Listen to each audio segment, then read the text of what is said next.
And over in Canada with the salmon dams have impacted them as well. You know, salmon can't get up the fucking dams. Same sort of shit here with the tuna. It's right above the dams. We are quite a fair way up Mangapapa.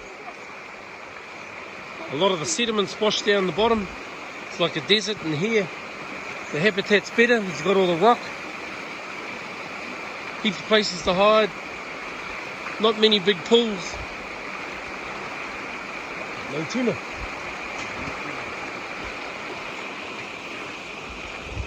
When were those dams? Probably about 50 years, Willie? Yeah, at least. Yeah. When they done the Lloyd Mandino Mangapapa, eh? Yeah.